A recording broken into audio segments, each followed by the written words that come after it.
Bueno, buenas tardes. ¿Cómo les va, alumnos? Iniciamos hoy la primera clase de Psicología General y yo lo que voy a hacer es poder compartir mi escritorio para que ustedes puedan ir entendiendo un poco mejor, trabajando directamente en el aula virtual y con la bibliografía que está destinada para esta primera unidad. Como la clase, como la unidad tiene muchos contenidos, yo quiero ir explicándoles uno por uno, así que bueno, lo que voy a hacer es poder compartir el escritorio y poder compartir mi pantalla, así podemos ir directamente eh, a ver la materia de psicología general. Acá se van a encontrar, yo ya abrí para aprovechar el tiempo, abrí la unidad 1 y toda la bibliografía que vamos a utilizar para esta unidad. Como verán, tenemos una bibliografía obligatoria que es muy amplia, pero para que no se asusten, yo les voy a ir explicando en qué consiste cada una de ellas. Y después una bibliografía complementaria que a modo de interés personal, de algunos temas que a algunos les puede llegar a interesar, los he agregado. Esta clase va a estar destinada para trabajar capítulo 2, objeto de estudio problemática de la psicología, este PDF, y el último que dice Waslavic, Paul, teoría de la comunicación. Bien, en estos dos PDF ustedes van a poder eh,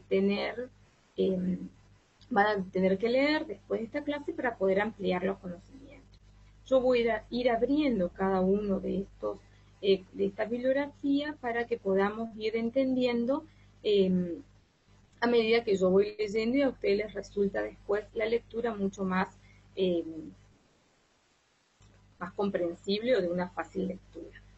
Bueno, vamos a trabajar entonces el capítulo 2, es quien escribe, es un psicólogo, doctor en psicología, es profesor universitario, trabaja en la Universidad Nacional de Córdoba, y él va a hablar de qué es la psicología y que de eso se trata esta primera temática de hoy. Entonces, el interrogante a responder es qué es la psicología para nosotros. Y si ustedes verán también en la presentación, el foro de presentación, es una de las preguntas que yo también les hago. Sería interesante que ustedes puedan responder con sus palabras, eso no lleva notas, simplemente a modo de poder acercarnos más y partir de nuestros propios conocimientos y después ir ampliando esa información con lo que uno puede ir leyendo a partir de los autores propios y de la información científica. Entonces nos encontramos acá con el capítulo 2, la psicología, objeto de estudio y problemática contemporánea. Vamos a avanzar hasta la página correspondiente al doctor Kosakov y yo les voy a ir explicando más o menos, ¿no?, los contenidos de esta bibliografía. Bien, lo primero que tenemos que tratar de arribar, el primer concepto, es que es la psicología. Si bien la psicología ha sido una ciencia muy cuestionada y le ha costado mucho trabajo llegar al lugar en el que hoy se encuentra, ser reconocida como una disciplina, como una ciencia científica, por lo tanto lleva todo un historial. Nosotros no nos vamos a detener en la historia de la psicología, ni antes de que fuese ciencia, porque tiene toda su historia ya en la época de los filósofos, donde hablaban de psi, del estudio del alma. Si etimológicamente buscamos qué significa PSI, esto significa, etimológicamente significa alma, por lo tanto sería la psicología el estudio del alma. Y un poco es lo que nos propone acá el doctor Kosakov, cuando dice que la psicología es el estudio de la mente y del comportamiento. Entonces partimos de esa definición para poder luego ir ampliándola. ¿Qué es lo que nos propone la lectura? Que la psicología como ciencia se va a tomar de otras teorías, de otras ciencias auxiliares. En este caso, él comienza a desarrollar el doctor y nos habla de la importancia de la estadística, cómo le sirve a la psicología para poder expresar y poder demostrar sus teorías y sus dichos, ¿no? cómo esta ciencia que tiende a buscar, ¿no? Es una ciencia que tiende a ver aquello que se repite, ¿no?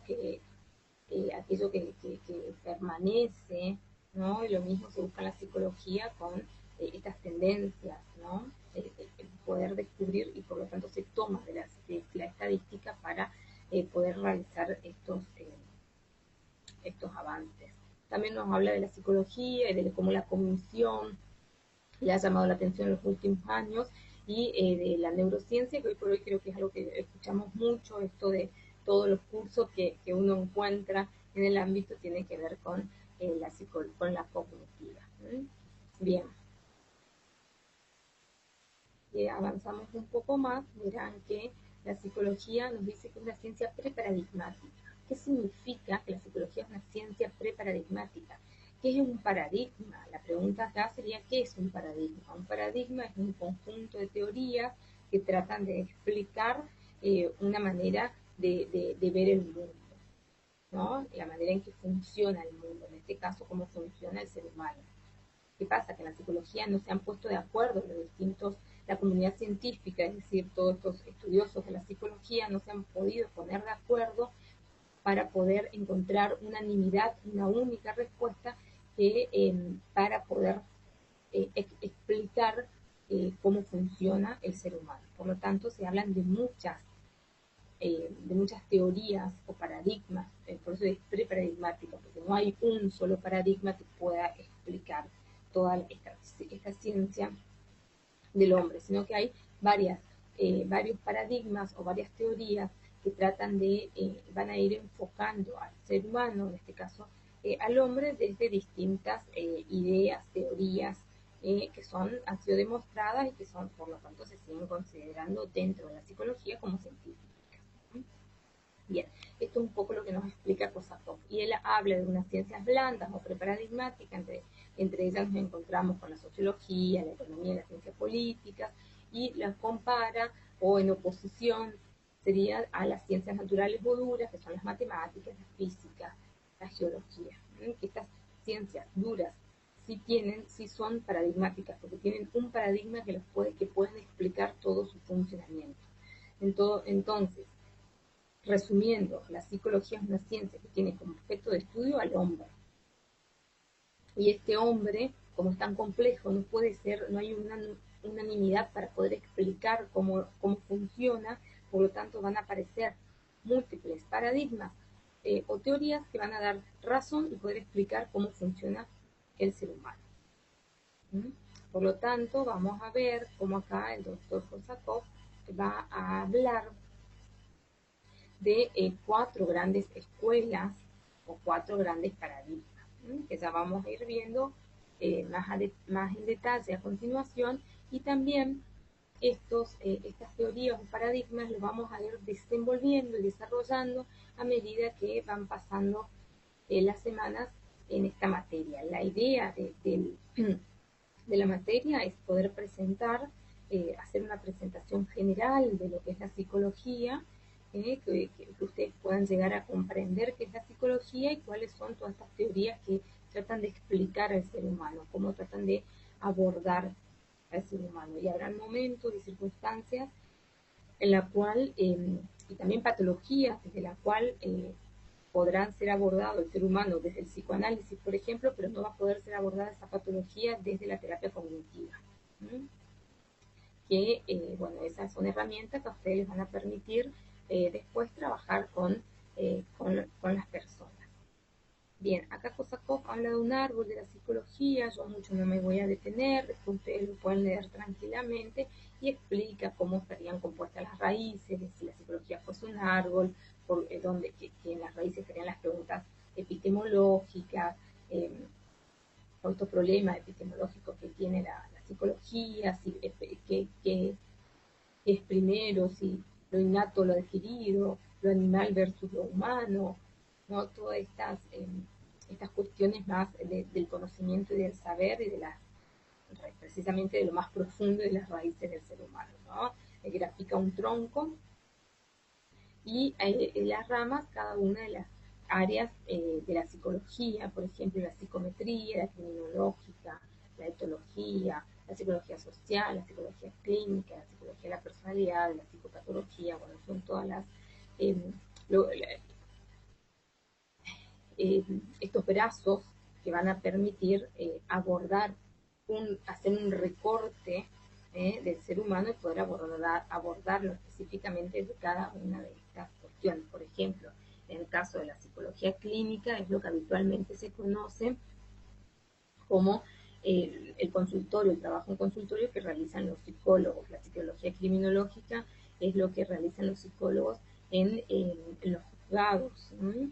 La psicología del desarrollo tiene que ver con las distintas etapas evolutivas, con la niñez, la adolescencia, la tercera edad, ¿no? Y así cada una de estas ramas va a tener su explicación en la psicología laboral, ¿no? De cómo es el funcionamiento de este ser humano en su ámbito laboral y cuáles son las mejores características y perfiles que tienen que tener las personas para cada puesto de trabajo. La psicometría también, ya estamos acá midiendo, metría que viene de medir, donde uno va a medir determinadas conductas y está muy tomado de la mano lo que sería la estadística, ¿no? La psicometría tiene que ver con todos los test, por eso se hablan de test psicométricos, que por ahí lo habrán escuchado alguna vez, ¿no?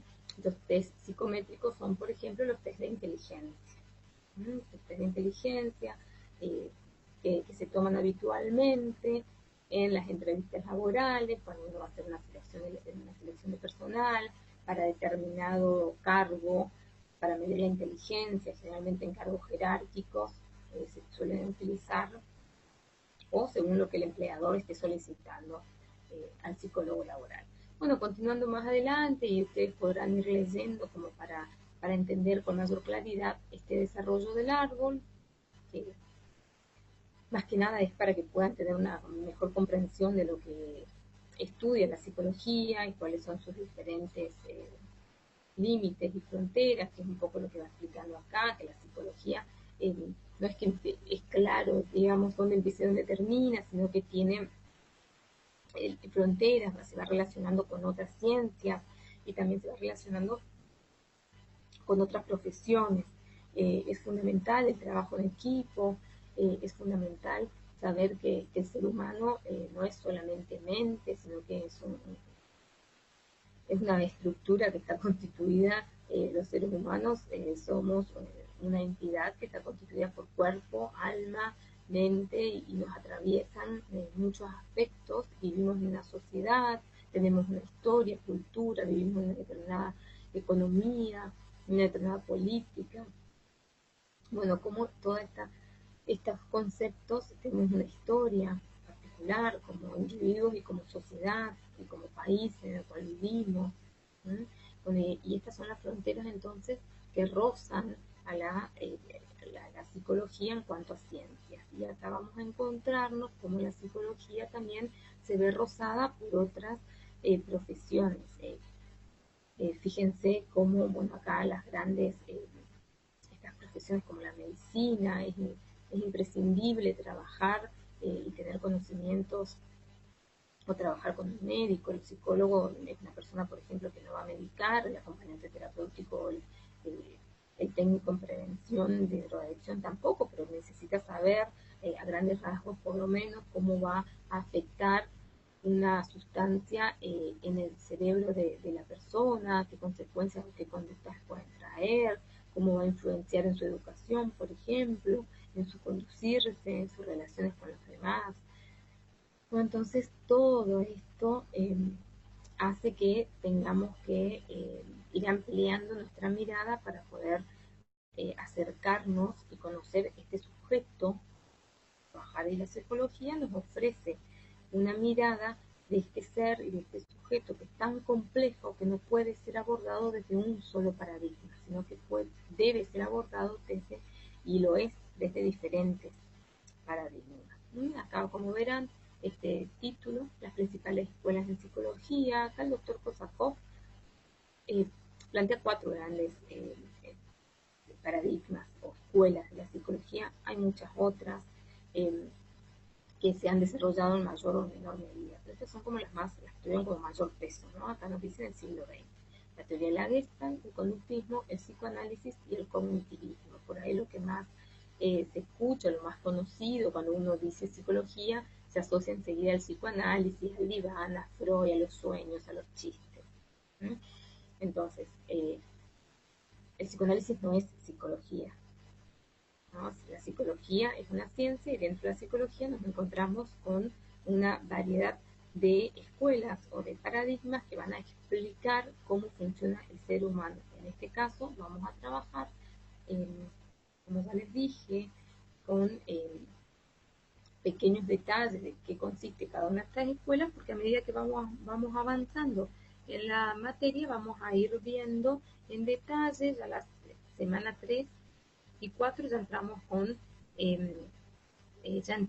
las teorías, así que vamos a ir desarrollando la teoría de la Gestalt, el conductismo, el psicoanálisis, el cognitivismo. Todas estas teorías se van a estar desarrollando más adelante. Pero a grandes rasgos, yo les quiero contar que la Gestalt, perdón, que la Gestalt hace un aporte fundamental, o el aporte fundamental que hace la Gestalt tiene que ver con el paralelismo que existe entre las leyes que gobiernan la percepción y las leyes que gobiernan el pensamiento humano. El análisis de la percepción humana actúa como un modelo que va a permitir inferir el funcionamiento de la mente, por lo que a esto se denominará isomorfismo. Bueno, ya vamos a ir viendo cuáles son estas leyes de la percepción. La percepción también es otra temática que vamos a trabajar y que lo van a ir viendo ya en la semana que viene. Entramos en esa temática de qué es la percepción, cómo funciona la percepción, cómo percibimos el mundo, a través de qué sentidos vamos a percibir el mundo, y fíjense cómo después inmediatamente vamos a ir trabajando la Gestalt y vamos a ir viendo estas leyes de la percepción que nos permiten entender el funcionamiento de la mente. Bien, si vemos otra de las teorías, que es acá en este caso el conductismo nace en Estados Unidos y en Rusia. ¿Y qué viene a plantear? Rompe con la tradición científica que dice que el hombre nace con instintos. Rompe con esta idea, y que hoy por hoy creo que a grandes rasgos está como finalizada esta idea. Si bien ahora se me ocurre que por ahí se suele escuchar esto que dicen, la maternidad es un instinto, la mujer tiene instintos, nosotros no somos animales, sino que todo lo que hacemos lo hacemos porque son conductas aprendidas, y los instintos los tenemos al nacer y después eso se refuerza con el aprendizaje y con conductas aprendidas, pero el instinto maternal claramente lo vemos en la sociedad que no existe. Si no, no existirían estas mamás que matan a sus bebés, estos padres que violan a sus hijos, madres que abandonan a los hijos. Entonces es como para cuestionarse esta temática, y la verdad que es interesante como para ir abriendo debates. Quiero recordarles, como para hacer un parate de todo este desarrollo que vengo llevando, cuentan con el foro de dudas. Ustedes, a medida que van leyendo el material y hay palabras o hay ideas que no entienden, bueno, sería bueno que lo puedan compartir, si así entre todos vamos tratando de dar una respuesta a esas dudas y a estos interrogantes. Insisto de vuelta que yo voy a tratar de desglosar todo lo que pueda el contenido de estas dos lecturas que vamos a trabajar hoy. Hoy vamos a trabajar estos dos textos para que ustedes, cuando vayan a la bibliografía, les resulte mucho más fácil leer. Pero fíjense que, bueno, mi idea de poder compartir el material me parece como más fácil para que ustedes puedan ir haciendo, identificando ya el material, y lo puedan ir haciendo una lectura después mucho más rápida. Bueno, entonces con respecto al conductismo decíamos esta importancia, ¿no? Que miraba que las inclinaciones de las conductas fuesen naturales o instintivas, ¿no?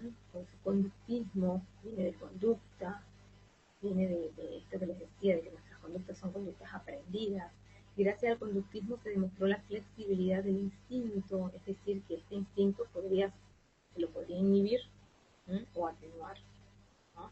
Y que, claro ejemplo acá que vamos a decir, se puede atenuar e inhibir. Entonces lo que vamos a hacer acá es estudiar el condicionamiento clásico.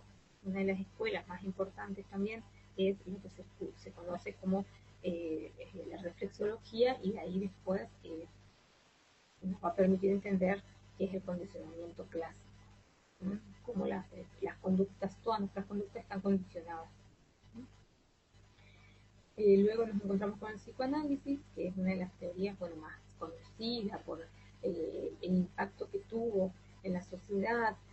Freud es el gran mentor, quien descubre el inconsciente, quien puede demostrar que el inconsciente existe, quien puede demostrar que existe un inconsciente que está oculto, que no se puede ver, y cómo sabemos que existe a través de los sueños, por ejemplo, ¿no? Que es una de sus grandes obras, a través de los sueños, de los chistes, lo que uno parece que se lo tiene en la punta de la lengua y no se acuerda, ¿no? Estos olvidos, estos recuerdos que también, memoria y olvido, ¿no? Fíjense cómo voy relacionando con las distintas unidades, también es una temática que las vamos a trabajar más adelante.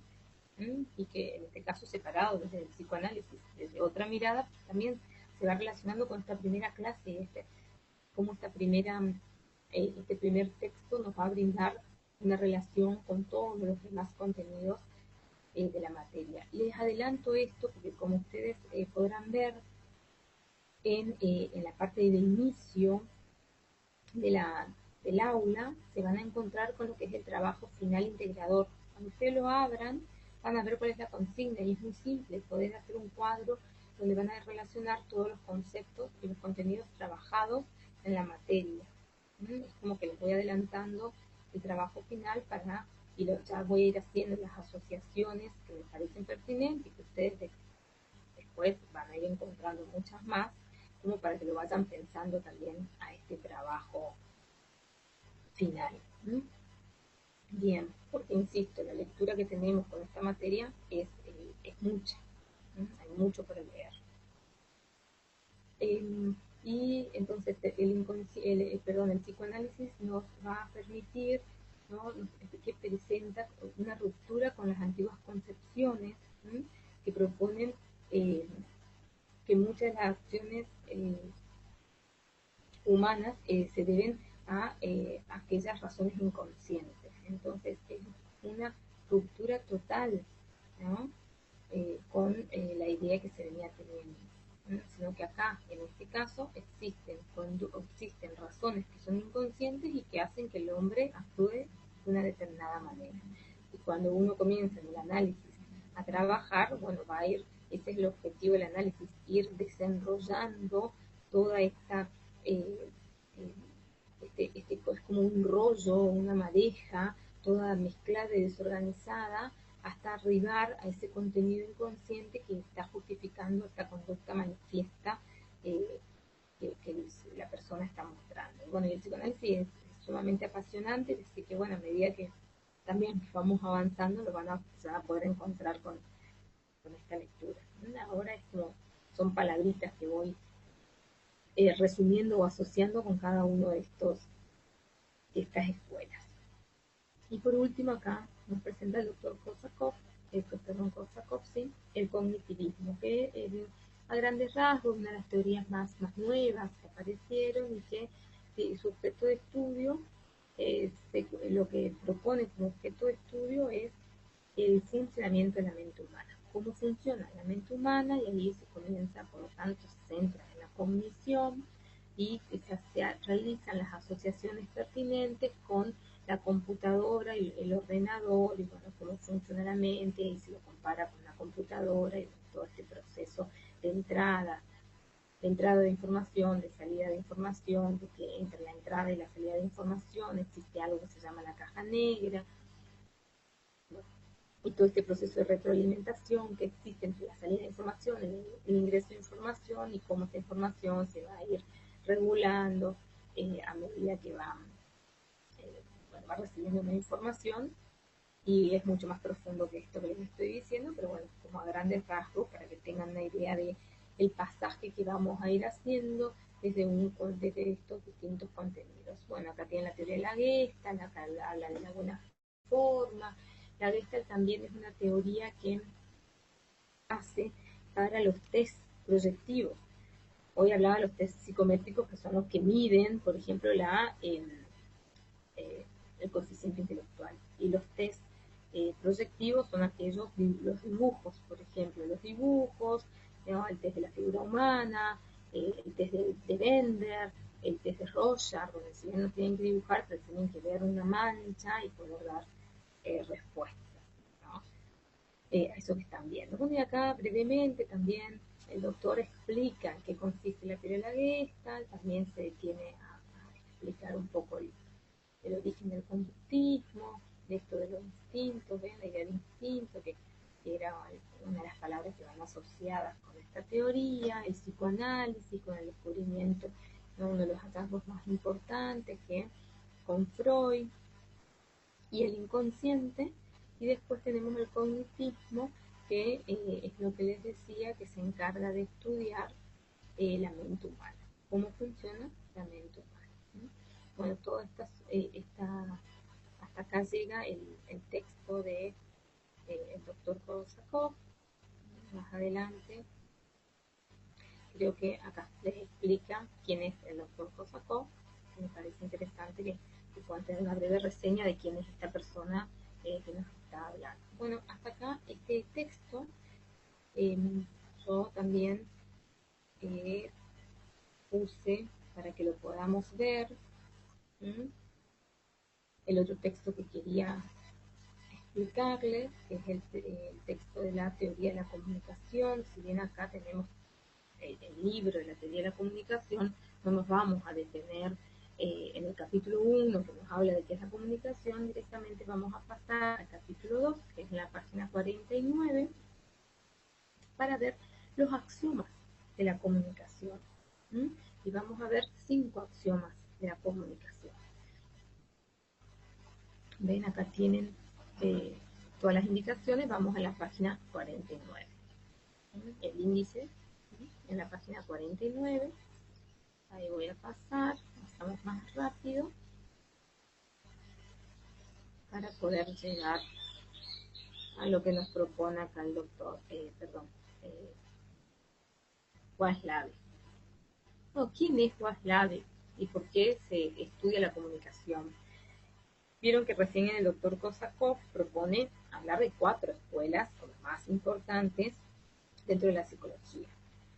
Otra de las escuelas de la psicología también es la terapia sistémica o la psicología sistémica o la psicoterapia sistémica o la terapia familiar sistémica, como por ahí la han podido escuchar, que nace en los años 50, es decir, 1950 aproximadamente, y en distintas partes del mundo aparecen representantes que van a comenzar a desarrollar esta teoría. Es decir, si aparecen en distintas partes del mundo es porque ahí estaban pasando cosas a nivel mundial que hacen que estos estudiosos de la psicología comiencen a prestar atención a otras cuestiones, ¿no?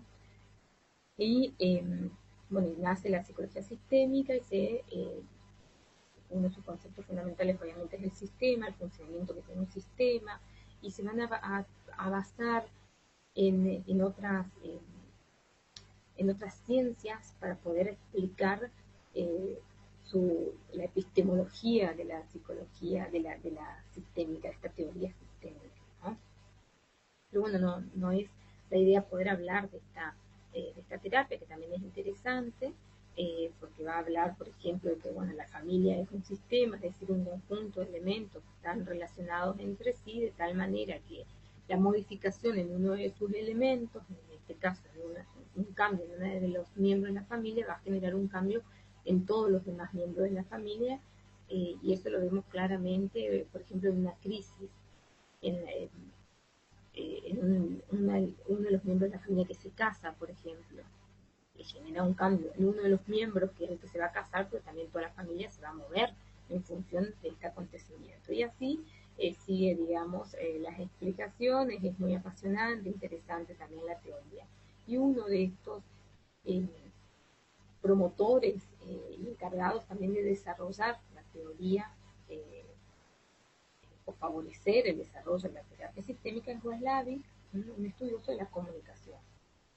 También se toman para llegar a estas conclusiones, se hicieron estudios de la sociología, ¿no? El estudio de determinados grupos humanos, de cómo era la comunicación entre estos grupos humanos, sobre todo se comenzaron a centrar en una de las patologías que era la esquizofrenia, ¿sí? Cómo la comunicación generaba pautas disfuncionales en una familia, ¿sí? Por ejemplo, en un sistema. Pero bueno, lo que más me importa que a ustedes les queden claro, porque estas son herramientas que van a servir a ustedes para llegar al terreno, cuando se encuentren con esos sujetos con quienes van a trabajar, estos 5 axiomas les van a permitir a ustedes herramientas para poder leer lo que está ocurriendo. Entonces, la teoría de la comunicación, ¿de qué se trata? Trata de los efectos que tiene la comunicación humana en la conducta. Toda comunicación tiene un efecto en la conducta del sujeto. Si yo aparezco acá en la pantalla gritándoles a ustedes eh, algún tipo de reacción ustedes van a tener, maltratándolos o insultándolos, esto va a generar en ustedes una conducta, una reacción. Posiblemente alguien me frene, me diga que no corresponde lo que estoy haciendo, alguno de ustedes se desconecte, no tenga ganas de escuchar. ¿Mm? Entonces, bueno, cada uno va a reaccionar de una manera determinada. Vivimos rodeados de estos ejemplos, lo que pasa es que uno por ahí no se detiene a poder pensar, lo vivimos en nuestra vida cotidiana permanentemente, pero es muy interesante esta teoría. Quizás alguno de ustedes ya lo habría escuchado. Entonces la comunicación es una condición de la vida humana y del orden.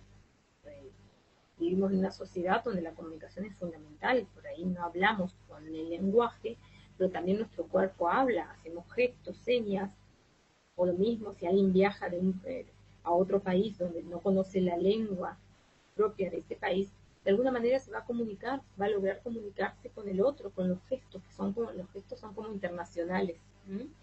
Entonces, bueno, esto es interesante para tenerlo en cuenta. Entonces, la comunicación es un proceso de interacción.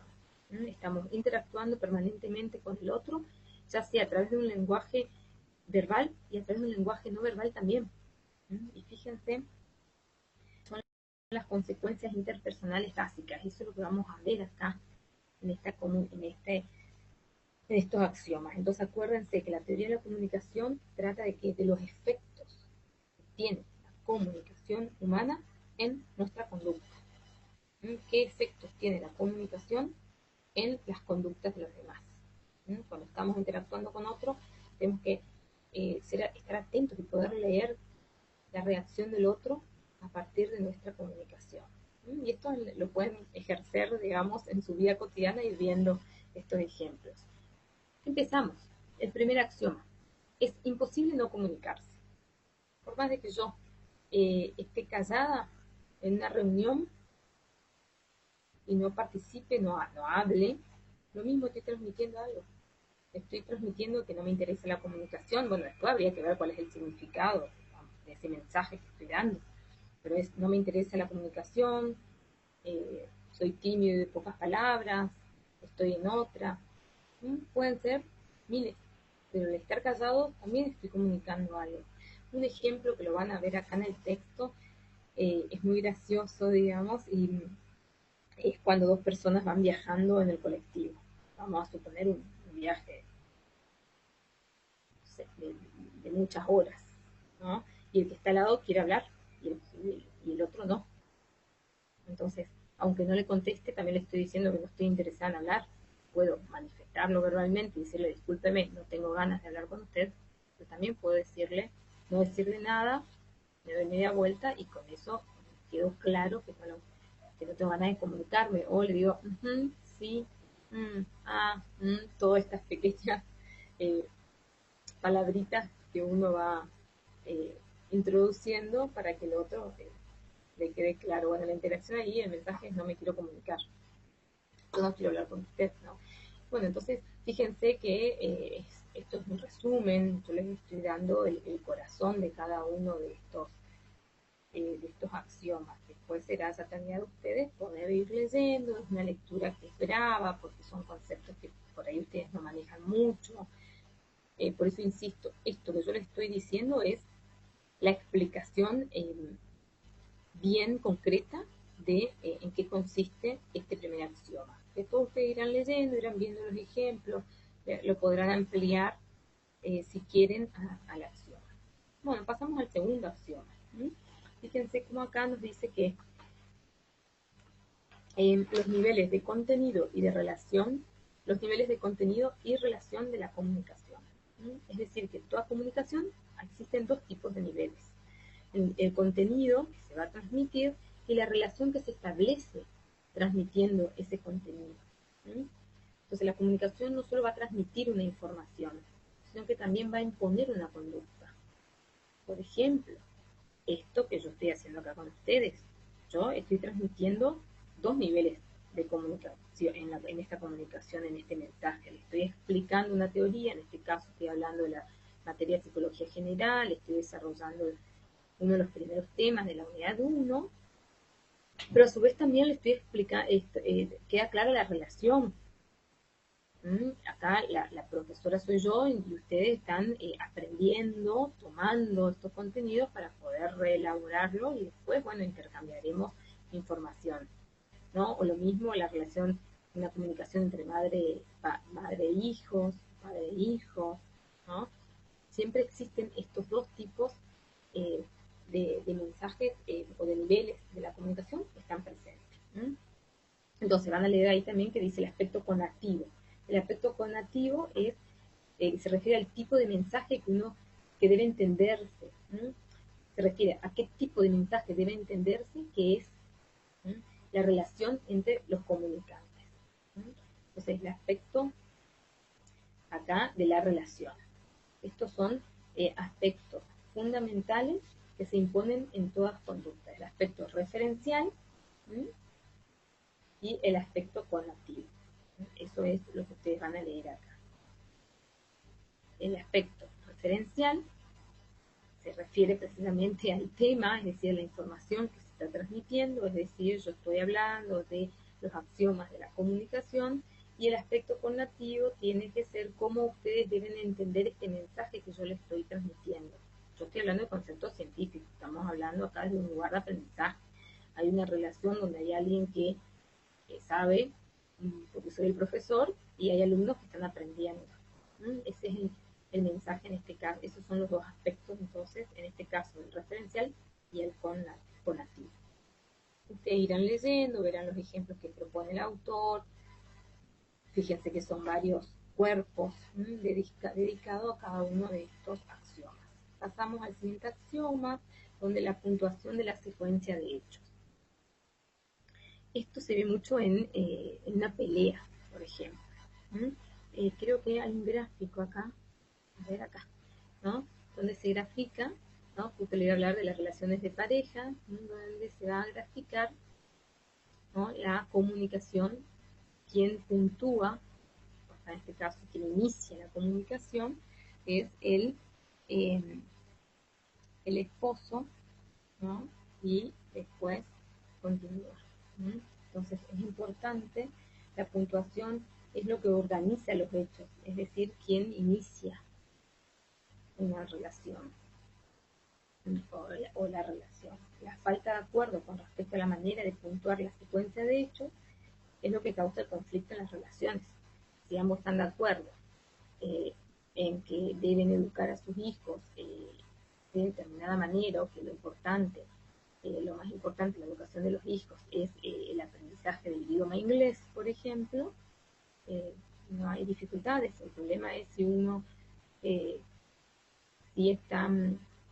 no está de acuerdo, o en su principio ambos acordaron y después uno de los dos sostiene que no, que nunca estuvo en esa decisión, por ejemplo, y que no está de acuerdo con esa decisión. Entonces acá si tenemos un conflicto y tenemos que ver quién puede. O cuando uno se enoja, ¿m? Cuando uno se enoja y comienza a retarlo al otro, entonces ahí es donde se va a producir esta puntuación en la secuencia de hechos. Y van a ir viendo como cada uno, ¿ya? Acá de los apartados le va a ir explicando, ¿sí? Cómo se va desarrollando, les cuenta acá claramente un ejemplo, cómo el estímulo de la respuesta, ¿no? El refuerzo, bueno, tienen claramente la explicación para eh, para este axioma de la comunicación, la puntuación en la secuencia de hechos. ¿Quién inicia, por ejemplo? Esto yo les decía, si yo vengo y comienzo a enojarme y a gritar, yo estoy puntuando una situación, una secuencia comunicacional que va a ser mala. Porque, porque ya comencé de una manera eh, violenta, si queremos ponerlo, agresiva, una palabra, ¿no? Y ustedes también ahí van a comenzar a interactuar conmigo, digamos. Bien, pasamos al siguiente axioma. Ya, creo que se nos termina la hora también. A ver, pasamos a la comunicación digital y analógica. Me está faltando. A ver. La comunicación acá está digital y analógica, ¿no? Bueno, esto es muy simple. La comunicación en todo mensaje siempre van a estar presentes estos dos tipos de comunicación, la digital y la analógica. La analógica se refiere a la relación, representa todo lo que sea comunicación no verbal, es decir, incluye la postura, los gestos que uno hace al hablar, las expresiones de la cara, las expresiones faciales, la voz, el tono de voz que uno utiliza. ¿M? Todo esto son mensajes entonces analógicos. Y lo digital se refiere a la palabra, a lo que decimos, a lo que transmitimos en el contenido. Eh, entonces, ya seamos receptores o emisores, uno está traduciendo constantemente, ¿no? Estos dos tipos de mensajes. ¿Sí? Y a veces existen dificultades en traducir uno y otro, porque a veces existen contradicciones. Y estas son las contradicciones que, bueno, es lo que uno tiene que estar atento para, sobre todo para el trabajo con el paciente. Se supone que entre la comunicación digital y la comunicación analógica debe haber una coherencia. O sea, yo no puedo venir y decirles estoy re bien y tener una cara triste. Ahí no hay coherencia entre mi mensaje digital o mi comunicación digital y mi comunicación analógica, son contrarias. Y bueno, y ahí es donde se genera toda la patología después, ¿no? En este tipo de mensajes. Este tipo de mensajes, yo creo que lo van a leer seguramente en alguna parte de estos apartados, como yo les dije también esto de la esquizofrenia, de que se habían basado mucho en el estudio de la esquizofrenia para poder explicar estos axiomas de la comunicación. Y esta incoherencia que existe, esta escisión que existe en esta patología, por ejemplo, cuando uno da mensajes contradictorios, cuando no coinciden estos dos tipos de mensajes digitales y analógicos. Pero bueno, esto es algo que todo el tiempo las personas lo hacemos, lo aprendimos a hacer, es como que lo hacemos sin cuestionarnos. Por eso, además, está interesante poder frenar y mirar la coincidencia o no, o estar más conscientes de estas traducciones que vamos haciendo entre estos dos tipos de comunicación, la digital y la analógica. Y por último nos encontramos con el axioma que, fíjense que lo tienen para leer, ¿no? La interacción simétrica y complementaria. Esto también por ahí es como más fácil de observarlo en la conducta, eh, en las parejas, por ejemplo. Se pueden ver en las parejas, me refiero no solamente a una pareja amigos, una pareja de esposos, de novios, una pareja de compañeros de estudio, no necesariamente estas parejas, digamos, referidas a la constitución amorosas, ¿no? Pero por ahí es como que esta terapia, exclusivamente la sistémica, se va a centrar en el estudio de las parejas, por eso se lo toman muy habitualmente para poder expresarlo, pero también lo vemos en otro tipo de parejas, digamos, no solamente las vinculadas o elegidas por el amor. Bueno, ¿qué quiere decir las relaciones basadas en la igualdad? Estas son entonces las relaciones basadas en la igualdad y en la diferencia. Por eso habla de una interacción simétrica basada en la simetría, basada en la igualdad, y la complementaria, es decir, que se complementa una cosa con otra cosa, ¿no? Que estarían basadas en la diferencia. Entonces, la interacción simétrica, los participantes tienden a igualar su conducta recíproca y se caracteriza por la igualdad y por la diferencia mínima. Y en la interacción complementaria, la conducta de uno va a complementar la del otro y se basa en la máxima de diferencias, digamos, se basa en un máximo de diferencias. Esto sería el caso de energía o profesor-alumno, médico-paciente, madre-hijo, ¿no? Por ejemplo, podemos la pareja, si quiero por ahí contarles algún caso particular del consultorio, eh, donde parejas que son muy parecidas en algún punto pueden llegar en una discusión en lo que se conoce como una escalada simétrica, ¿no? Los dos quieren ganar, son tan iguales, hay mucha competencia en esa igualdad, y si uno dijo A, el otro tiene que decir A, si uno dijo A, el otro tiene que decir A. No son muy competitivas, generalmente parejas muy competitivas, y que si no logran una cierta armonía en este punto que los asemeja, pueden llegar en las discusiones en lo que son, conocemos como las patologías, en este caso, este axioma, que es la escalada simétrica. Que la escalada simétrica es muy peligrosa porque a veces termina hasta la muerte. Hay una película muy antigua, si la quieren ver, que habla de la guerra de los Rogues, de una pareja que era muy competitiva. Todo estuvo bien hasta que uno de los dos superó un poquito más al otro y ahí comenzó la guerra, ¿no? Donde se pegaban, se tiraban cosas, se rompían cosas. Uno le pasa, creo que el señor o la chica, no me acuerdo cuál de las parejas, le pasa por arriba, le pasa con la camioneta por arriba a su auto.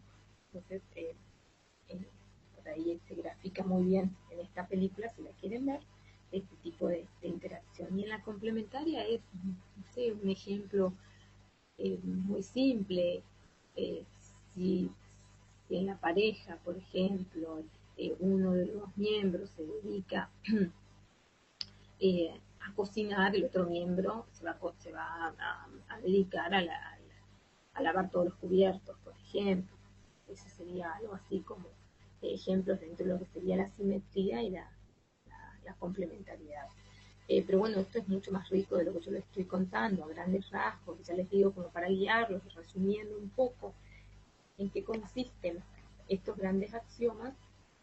eh, Me adelanto a hacer estos pequeños resúmenes. Entonces, bueno, espero que puedan hacer una lectura eh, detallada de cada uno de estos dos puntos, ¿no? Entonces, la sugerencia es que empiecen por el capítulo 2 y después puedan pasar a las teorías de la comunicación de Paul Waslavic. Y si quieren ir adelantando para la clase del jueves, porque yo hoy doy esta clase, pero la clase del jueves ya voy a seguir avanzando con la unidad 1, porque verán que hay mucho material. A modo de tranquilizarlos un poco, también les quiero mostrar, esto es un cuadro, por ejemplo, Piaget y Vygotsky, es un cuadro que les va a permitir, como ya la semana que viene el tema es las teorías del aprendizaje, ¿no? Ustedes, yo les propuse dentro de la bibliografía obligatoria, como para hacerles más fácil la comprensión y para que puedan estudiar desde esos resúmenes y para que puedan hacer el trabajo de TIP, yo les propongo esta gran variedad, pero porque les agrego cuadros también. Acá tienen la comparación entre estas dos teorías, Vygotsky y Piaget, Acá tienen un PowerPoint también que va haciendo como un detalle bastante interesante ¿eh? Del desarrollo de lo que es también Vygotsky y Piaget, ¿no? Por ahí como para facilitarles el encuentro con el material, con la lectura, por ahí pueden partir de estos cuadritos para después ir a leer exclusivamente a los autores. Y acá tenemos el último de los otros de los cuadritos, que también cuadros comparativos, la teoría del aprendizaje, que al final como para hacer un resumen cuando tengan que estudiar o cuando tengan que presentarse para el final, como un resumen de esta temática exclusiva, ¿no? Bueno, si quieren seguir leyendo, entonces para la próxima clase yo voy a comenzar con el texto de Mario Carretero, que va a ser una, si bien está el libro, acá yo les voy a decir que van a leer exclusivamente la página 29, que hace referencia a Vygotsky. Vamos a comenzar con la propuesta de Vygotsky, como para poder ir haciendo, acá sí ya va a ser mucho más escueta el desarrollo de cada uno de las teorías. Voy a ir exclusivamente a lo puntual, ustedes ampliarán con la lectura que tienen. Después voy a seguir con la teoría del aprendizaje de Brunner. Todo esto la semana que viene, voy a tratar de mejorar todo lo que pueda. Y en la clase 3, si bien está en el cronograma seguir con la unidad 2, yo voy a detenerme de vuelta porque no puedo dar todas las teorías. Después vamos a ganarle el tiempo, digamos, pero todas las teorías juntas prefiero ir despacio, que les quede muy claro los conceptos. En la clase 3, que sería el martes que viene, vamos a detenernos en el aprendizaje significativo de Ausubel, ¿no? Entonces vamos a ir haciendo este recorrido, ¿no? Y ahí le vamos a ver en profundidad también las teorías de Chomsky, y vamos a terminar con lo que nos propone Piaget, que están como bastante resumidos. Y Piaget no me voy a detener mucho en esta primera unidad porque más adelante sí o sí lo vamos a estudiar, con el estudio de la inteligencia, la psicogenética, sí o sí lo vamos a estudiar en detalle a Piaget. Bueno, espero haber sido clara. Yo voy a dejar de compartir acá el escritorio para volver a encontrarme con ustedes, y es,